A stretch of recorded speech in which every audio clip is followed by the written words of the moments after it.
The rain-slicked streets of Astoria, Oregon, glistened under the amber glow of streetlights, but for Elias Kane, the world felt like it was unraveling. At 23, he stood at the edge of a life he barely recognized, a runaway from a small-town church family that had branded his truth a sin.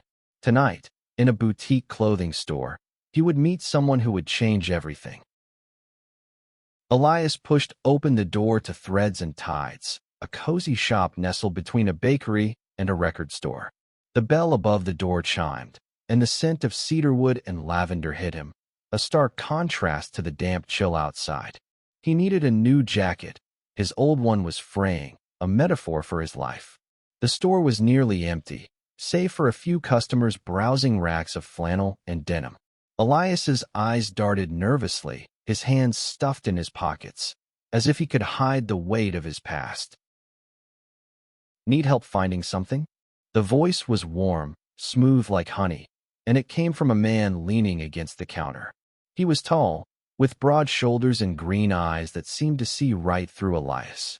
His name tag read Jasper. A faint smirk played on his lips, and Elias felt his pulse quicken, though he couldn't tell if it was nerves or something else. "I'm just looking for a jacket," Elias mumbled, avoiding Jasper's gaze. He moved toward a rack, his fingers brushing over leather and wool. Jasper followed, his steps light but deliberate, like a cat circling something intriguing. "Jacket, huh? You look like you're carrying more than just a need for new threads." Jasper's tone was teasing, but there was a gentleness beneath it, like he could sense the storm inside Elias. "Try this one." He pulled a deep burgundy leather jacket from the rack and held it out, his fingers brushing Elias's as he took it. The touch was brief, electric, and Elias's breath hitched. He slipped the jacket on, catching his reflection in a nearby mirror. The man staring back looked braver than he felt, but Jasper's approving nod made his chest tighten. "Looks good on you," Jasper said, his voice low, almost intimate. "But you know what'd make it better? A scarf. Come with me." Before Elias could protest, Jasper led him to a cramped fitting room at the back of the store, a space barely big enough for two. The air felt charged, the walls lined with mirrors reflecting their every move. Jasper handed him a soft gray scarf, his fingers lingering as he draped it around Elias's neck. "See? Perfect," Jasper murmured, standing close, too close. Elias's heart pounded, a mix of fear and something dangerously new. "You don't even know me," Elias whispered, his voice barely audible, but his eyes locked with Jasper's in the mirror. The other man's smirk faded, replaced by something raw, unguarded. "I know what it's like to hide," Jasper said softly, "and I know what it's like to want to stop." Without warning, he sank to his knees, not in reverence, but in vulnerability, his hands resting lightly on Elias's hips. The gesture was silent, profound, a question and a confession all at once. Elias froze, his mind screaming to run, to cling to the safety of his old life. But his body betrayed him, rooted to the spot, drawn to the warmth in Jasper's eyes. "What are you doing?" he managed, his voice trembling. "Showing you it's okay to be seen," Jasper replied, his voice steady but thick with emotion. "You don't have to hide anymore, Elias." The words hit like a tidal wave, cracking the walls Elias had built around his heart.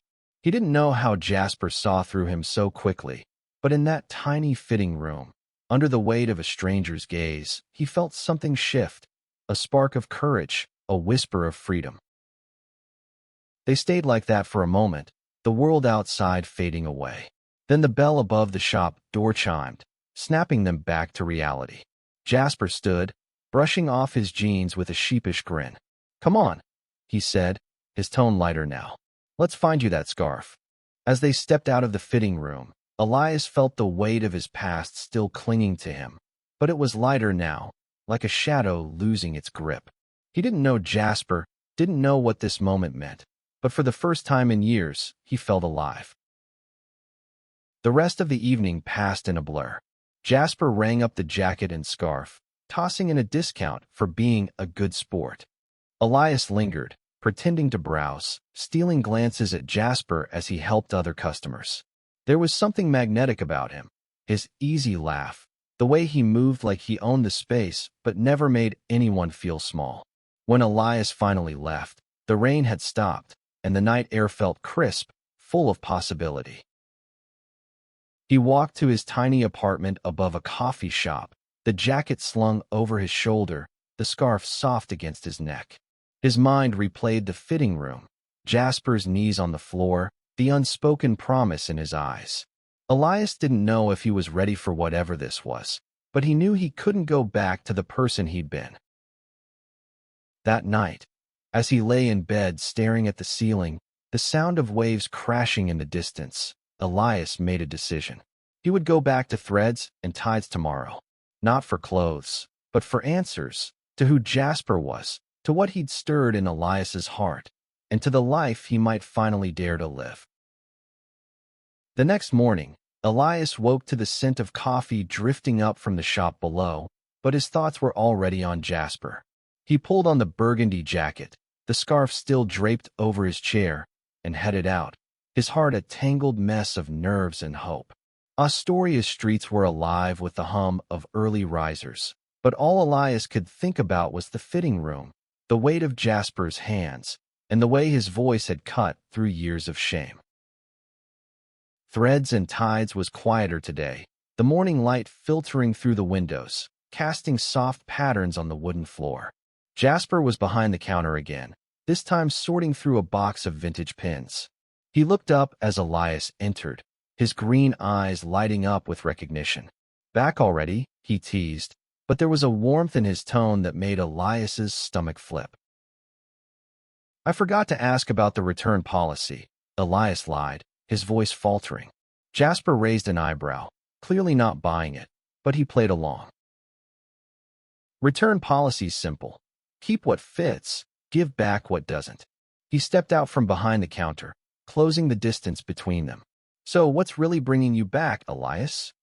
The directness caught Elias off guard. He opened his mouth, then closed it, his cheeks burning. "I don't know," he admitted finally. "Yesterday it felt different." "You felt different." Jasper's smile softened, and he gestured toward a corner of the store with a small coffee bar.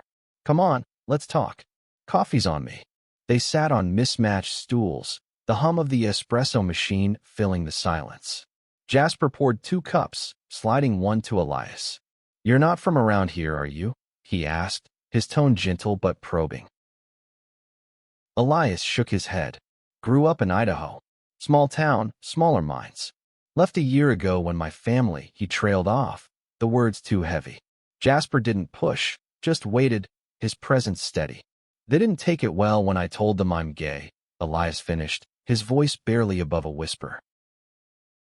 Jasper's expression didn't change, but his eyes softened. "I get it. My dad kicked me out when I was 17. Said I was confused. Took me years to realize he was the confused one." He leaned back, sipping his coffee. "Astoria's my home now. Found people who see me for me." Elias envied the ease in Jasper's voice, the way he carried his truth like it was armor. "How do you do it?" Elias asked. "Live's so open." Jasper laughed, but it wasn't mocking. "Practice. And a lot of screw-ups. You don't have to have it all figured out, Elias. You just have to start." The conversation flowed, tentative at first, then easier. Jasper shared stories of his life, growing up in Portland, his love for music, the way he'd stumbled into working at the shop after a string of odd jobs. Elias found himself opening up too, talking about his childhood, the church sermons that had haunted him, the way he'd always felt like he was living someone else's life. By the time the shop started to fill with customers, Elias realized hours had passed. Jasper had to get back to work, but before Elias left, Jasper scribbled something on a receipt and handed it to him. "My number," he said with a wink. "In case you need help with that jacket. Or, life." Elias clutched the receipt all the way home, his heart racing. He didn't call that day, or the next. Fear kept him tethered. Fear of what Jasper represented. Fear of the desire he'd buried for so long. But on the 3rd day, he texted, "Coffee again?" The reply came almost instantly. Thought you'd never ask. They met at a diner down the street, a retro place with red vinyl booths and a jukebox playing old Motown. Jasper was different outside the shop, louder, more animated, his laugh filling the space. Elias felt himself unraveling in the best way, like he was shedding a skin he'd outgrown. They talked about everything and nothing: music, movies, the way the ocean looked at dawn. When their hands brushed reaching for the sugar, neither pulled away. But the ease didn't last. That evening, as they walked along the boardwalk, the weight of Elias's past crept back. A street preacher stood on a corner, his voice booming about sin and redemption. Elias tensed, his steps faltering. Jasper noticed, his hand grazing Elias's arm. "You okay?" he asked, his voice low. Elias nodded, but his throat tightened. "It's just that's what I grew up with. That voice, those words. They're still in my head." Jasper stopped walking, turning to face him. The wind tugged at his hair, and his eyes were fierce with something Elias couldn't name. "Those words aren't you, Elias. They're just noise. You get to decide what's true." Elias wanted to believe him, but the preacher's voice followed him home, echoing in his dreams. He saw his parents' faces, their disappointment, the way they'd turned away when he'd come out. He woke in a cold sweat, Jasper's number glowing on his phone. He didn't call, but he held the phone close, a lifeline to something he wasn't sure he deserved. Days turned into weeks, and Elias found himself orbiting Jasper like a planet drawn to a star. They met for coffee, walks, late-night talks on the pier. Jasper was a force, bold, unapologetic, his laughter a shield against the world. Elias, quieter, more guarded, felt himself blooming in Jasper's light, but the shadows of his past lingered. One evening, Jasper invited Elias to a local music night at a bar called the Rusty Anchor. The place was packed, the air thick with the scent of beer and sea salt. A folk band played on a small stage, their melodies weaving through the crowd. Jasper leaned close to Elias, his breath warm against his ear. "Dance with me," he said, not a question but an invitation. Elias hesitated, his heart pounding. "I don't dance," he protested, but Jasper's grin was relentless. He pulled Elias to the edge of the dance floor, their bodies swaying to the music. It wasn't graceful. Elias stepped on Jasper's toes twice, but it was real, raw, and for the first time, Elias felt free. As the night wore on, they ended up outside, sitting on a bench overlooking the ocean. The stars were bright, the waves a steady rhythm. Jasper's hand found Elias's, their fingers intertwining. "You're different tonight," Jasper said, his voice soft. "Lighter." Elias swallowed, the weight of his feelings pressing against his chest. "It's you," he admitted. "You make me feel like I can breathe." Jasper's smile was quiet, almost shy. He leaned in, their foreheads touching, and for a moment, the world was just them. Then Jasper kissed him, a slow, deliberate kiss that tasted of salt and promise. Elias froze, then melted into it, his hands finding Jasper's face, his heart racing with a joy he hadn't known was possible. But the moment was fleeting. A group of drunk college kids stumbled by, their laughter turning to jeers when they saw them. "Fags," one spat, the word sharp as a blade. Elias pulled back, his face burning, the old shame flooding back. Jasper's jaw tightened, but he didn't let go of Elias's hand. "Ignore them," Jasper said, his voice steady. "They don't get to define us." Elias wanted to believe him, but the word echoed, dragging up memories of his father's sermons, his mother's tears. He pulled his hand away, his breath uneven. "I need to go," he mumbled, standing abruptly. Jasper reached for him, but Elias was already moving, the night air cold against his skin. He walked home alone, the kiss still burning on his lips, the slur ringing in his ears. He wanted Jasper, wanted the life he glimpsed in that kiss, but the fear was a chain he couldn't break. The next day, Elias avoided threads and tides. He ignored Jasper's texts, his calls, retreating into the safety of solitude. But the loneliness was worse now, sharper, because he knew what he was missing. On the third day, Jasper showed up at his apartment, leaning against the doorframe with a mix of worry and determination. "You can't keep running, Elias," Jasper said, his voice gentle but firm. "Not from me, not from yourself." Elias let him in, the small apartment feeling smaller with Jasper's presence. They sat on the couch, the silence heavy. "I'm scared," Elias admitted finally. "Of what this means, of what people will say, of losing everything again." Jasper's hand found his, steady and warm. "You're not losing anything. You're gaining you. And I'm here, Elias. I'm not going anywhere." The words were a lifeline, but Elias still felt the pull of his past, the voices telling him he was wrong, broken. He didn't know how to silence them, but with Jasper beside him, he wanted to try. Elias and Jasper fell into a rhythm, their days woven with small, quiet moments that felt like rebellion against Elias's past. They explored Astoria together, hidden bookstores, cliffside trails, hole-in-the-wall diners. Jasper taught Elias how to laugh again, how to let go of the guilt that had defined him for so long. But the world wasn't always kind, and Elias felt its judgment like a shadow trailing them. One afternoon, they were at a farmer's market, Jasper haggling over a jar of local honey while Elias watched, a smile tugging at his lips. A woman nearby stared, her expression hardening when Jasper slipped an arm around Elias's waist. "Disgusting," she muttered, loud enough to be heard. Elias stiffened, his old instincts screaming to pull away, to hide. But Jasper just squeezed his hand, his voice light. "Her loss. More honey for us." Elias tried to laugh, but the woman's words lingered, a reminder of the world he'd fled. That night, alone in his apartment, he found an old letter from his mother, tucked in a box he hadn't opened since leaving Idaho. "Come home, Elias. We can fix this. God can fix this." The words stung, reopening wounds he thought were healing. He didn't tell Jasper about the letter, but the weight of it grew, a barrier between them. Jasper sensed the shift. At a bonfire on the beach with some of his friends, he pulled Elias aside, the firelight casting shadows on his face. "You're pulling back," Jasper said, his voice low. "What's going on?" Elias stared at the waves, the letter's words echoing in his mind. "I don't know if I'm strong enough for this," he said finally. "For us. For being me." Jasper's face softened, but there was a flicker of hurt in his eyes. "You think I'm not scared too? Every time someone looks at us like we're wrong, it stings. But I choose you, Elias. Every day, I choose you." The words were a punch to the gut, raw and real. Elias wanted to choose Jasper too, but the fear was a tide pulling him under. He didn't respond, and Jasper didn't push, but the silence between them felt heavier than ever.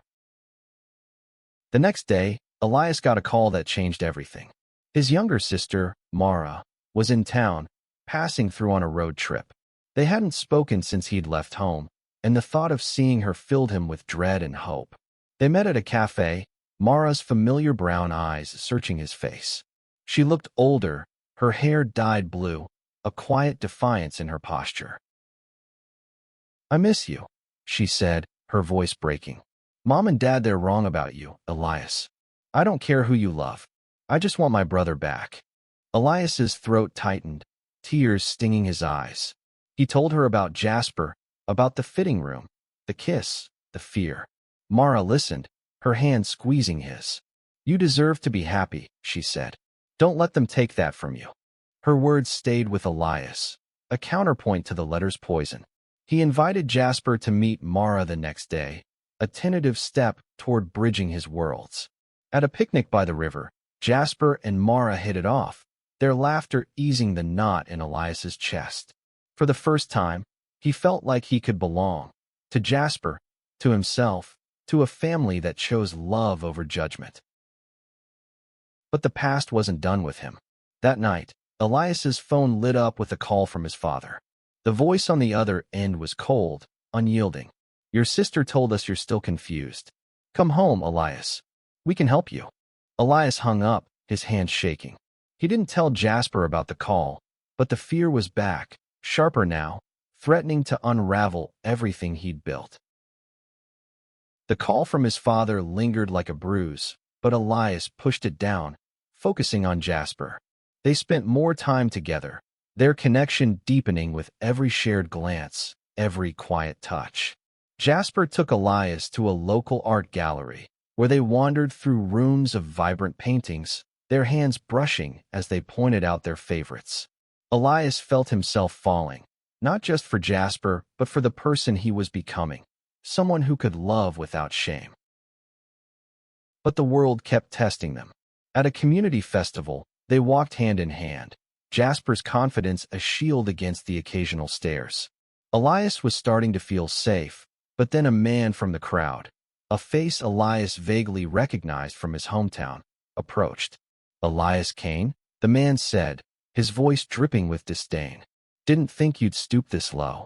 Elias froze, his hand slipping from Jasper's. The man's words were a blade, cutting through the fragile courage he'd built. Jasper stepped forward, his voice calm but firm.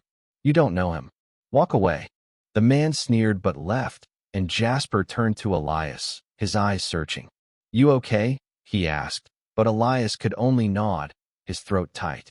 The encounter shook him, a reminder that his past could find him anywhere. He pulled away from Jasper that night, retreating to his apartment, the man's words echoing alongside his father's. Jasper didn't let him hide for long. He showed up the next morning with coffee and a determined look. "You can't keep shutting me out," he said, stepping inside. "Whatever that guy said, it's not you. It's not us." Elias wanted to believe him, but the fear was relentless. "What if they're right?" he whispered. "What if I'm wrong?"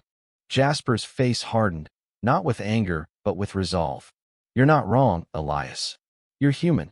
You love, you hurt, you grow. That's not a sin, it's a gift." The words broke something in Elias, a dam he'd built to hold back his truth. He kissed Jasper then, fierce and desperate, pouring every fear, every hope into it. Jasper kissed him back, his hands steady on Elias's face, grounding him. They didn't speak for a long time, just held each other, the world outside fading away. But the past wasn't done. A week later, Elias got a letter from his parents, hand-delivered by a cousin who'd tracked him down. "We're coming to Astoria," it read. "We want to see you. We want to help you find your way back." The words were a threat disguised as love, and Elias felt the walls closing in. He showed the letter to Jasper, his hands trembling. Jasper read it, his jaw tight. "You don't have to see them," he said. "You owe them nothing." But Elias wasn't so sure. The idea of facing his parents terrified him, but running felt like surrender. He needed closure, even if it hurt. "I have to do this," he said, his voice shaking. "But will you come with me?" Jasper's eyes softened, and he nodded. "Always." They planned to meet Elias's parents at a neutral spot, a quiet park by the river. As the day approached, Elias felt the weight of his past pressing down, but Jasper's presence was a lifeline. The night before, they lay on Elias's couch, Jasper's arms around him, the silence filled with unspoken promises. Elias didn't know what the meeting would bring, but for the first time, he felt ready to face it. The morning of the meeting dawned gray, the sky heavy with clouds. Elias stood in the park, Jasper at his side, their hands clasped tightly. The river flowed steadily, its rhythm a quiet counterpoint to Elias's racing heart. He hadn't seen his parents in over a year, and the thought of facing them now, with Jasper beside him, felt like walking into a storm. His parents arrived, their faces familiar yet distant. His mother's eyes were red-rimmed, his father's jaw set in a hard line. They stopped a few feet away, their gazes flickering to Jasper, then back to Elias. "Elias," his father said, his voice clipped. "We came to talk sense into you." Elias's throat tightened, but Jasper's hand squeezed his, steady and warm. "I'm not here to be fixed," Elias said, his voice stronger than he felt. "I'm here to be heard." His mother stepped forward, her voice trembling. "We love you, Elias. We just want you to come home, to be right again." The words stung, but Elias held his ground. "I am right," he said, his voice shaking but clear. "I'm gay, Mom. That's not a mistake. It's who I am. And I'm happy, happier than I ever was at home. His father's face darkened. This is a choice, Elias. A sin. You're throwing away everything we taught you for him. He gestured at Jasper, his voice dripping with disdain. Jasper stiffened but didn't speak, his presence a quiet strength. Elias felt a surge of courage, fueled by Jasper's belief in him. No, he said, his voice steady now. I'm not throwing anything away. I'm choosing to live. And Jasper, he's part of that. His mother started to cry, but his father turned away, his silence louder than words. They left without another word, their figures disappearing into the mist. Elias felt a weight lift, but also a new kind of grief, a finality he hadn't expected. Jasper pulled him close, his arms a safe haven. You did good, he whispered. You were you. The days that followed were quiet, the meeting leaving Elias raw but resolute. He and Jasper grew closer, their bond forged in the fire of that confrontation. They spent evenings cooking together, Jasper's laughter filling Elias's apartment, chasing away the ghosts of his past. But the world still had its challenges. At Threads and Tides, a customer refused to be helped by Jasper after seeing him kiss Elias goodbye outside the shop. The rejection stung, but Jasper just shrugged, his smile defiant. Their loss, he said, echoing his words from the market. Elias started to see the world differently, not as a place to hide, but as a place to fight for his truth. He joined a local support group for queer youth, sharing his story, finding strength in others' journeys. Jasper came with him sometimes, his presence a reminder that Elias wasn't alone. They were building something real, something worth fighting for. But Elias knew the journey wasn't over. His parents' rejection lingered, a wound that would take time to heal. And the world outside Astoria wouldn't always be kind.